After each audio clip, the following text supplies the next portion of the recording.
tell you she was innocent. So are the Prince and Claudio, who accused her upon the error that you heard debated. But Margaret wasn't some fault for this.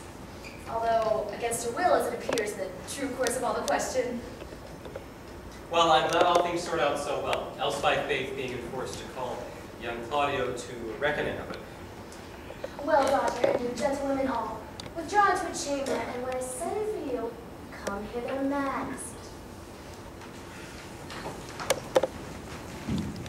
The Prince and Claudio promised this hour's visit, and Beatrice will be given to young Claudio. Friar, I must entreat your pains, I think. To do what, senor? To bind me. Or undo me, one of them. Leonardo, truth it is, good madam, your niece regards me with an eye of favor. That I think my daughter lent her. 'Tis most true. And I do with an eye of love requite her. The sight whereof I think you had from me, from Claudio, and the Prince. But what's your will? Your answer, ma'am, is enigmatical, but my will, as your good will, may stand this day with ours, to be conjoined in the state of honorable marriage, for the which, friar, I will desire your help. My heart is with your lagging. And my help. You have my utmost confidence, then. Have patience. Here come the Prince and Claudio! Good morrow, Tristan, assembly. Good morrow, Prince. Good morrow, Claudio. Are you yet determined today to marry my sister's daughter? I would hold my mind were she an Ethiop. I'll call her forth. Here's the friar ready. Good morrow, Benedict. Why, you have such a glorious face, so full of frost, storm, and cloudiness. I think he thinks upon the savage bull.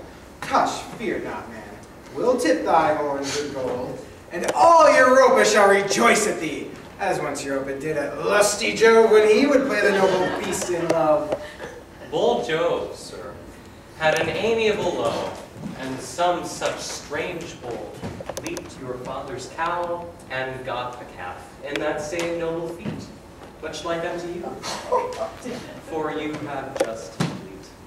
For this I owe you. Here comes other reckonings.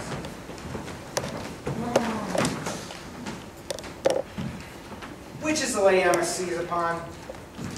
The same as she, and I do give you her. And she is mine.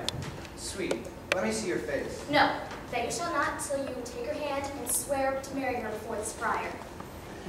Your hand. For this holy friar, I am your husband, if you like of me. And when I lived, I was your other wife. And when you loved, you were my other husband. Another hero. Nothing certainer. One hero died defiled, but I do live, and as I live, I am a maiden. Or hero? Hero that is dead? She died, my lord, but whilst her slander lived. All this amazement I can qualify. When after the holy rites are ended, I'll tell you largely of their hero's death. Meanwhile, let wonder seem familiar, and let us to the chapel presently. Soft and fair, friar. Which is Beatrice? I answer to that name. What is your will?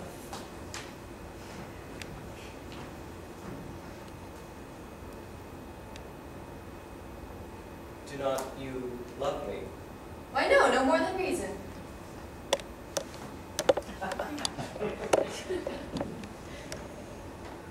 Why, then, your aunt, the prince, and Claudio have been deceived. They swore that you did.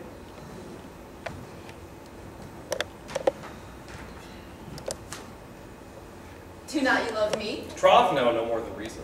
Why then, my cousin, Margaret and Ursula, are much deceived. They did swear you did. They swore that you were almost sick. They swore you were well nigh dead for me. 'Tis no such matter. Then you do not love me. Why no, truly, but in friendly recompense. Come, cousin. I'm sure you love the gentleman. I'll be sort of hot if they loves her. For here's a paper written in his hand, a halting sonnet of his own pure brain, fashioned to Beatrice. And here's another, written in my cousin's hand, stolen from her pocket, containing her affections unto Benedict.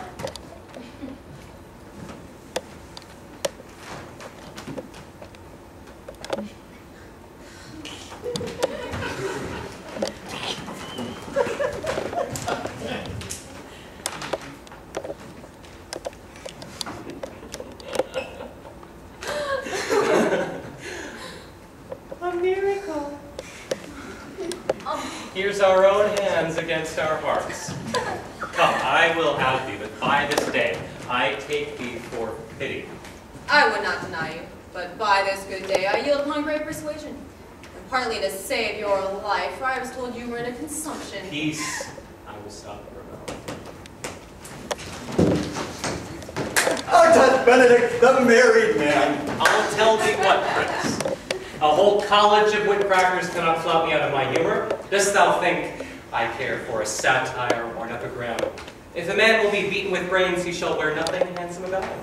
And since I do purpose to marry, I shall say nothing to any purpose that the world can say against it, and therefore never flatter me for what I've said against it. For man is a giddy thing, and this is my conclusion. For thine own part, Claudio, I did think to have beaten thee. But in that thou art to be my kinsman, live unbruised and love my country. I would have hoped thou wouldst have denied Beatrice, that I might have cudgeled thee out of thy single life to make thee a double dealer, which, out of question, thou wilt be, if my cousin do not look exceedingly narrowly to thee. Come, come, we're friends. Let's have a dance ere we are married, that we may lighten our own hearts and our wives' heels. We'll have dancing after that. First of my word. Therefore, play music.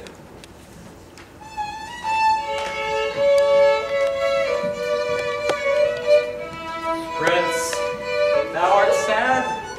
Get thee a wife. Get thee a wife. There is no staff more revered than one that is tipped with horn. My lord! Your brother Don John, taking his flight, is brought back with armed men back to Messina. I think not on hill till tomorrow. I'll devise thee brave punishments for him. Strike up pipers.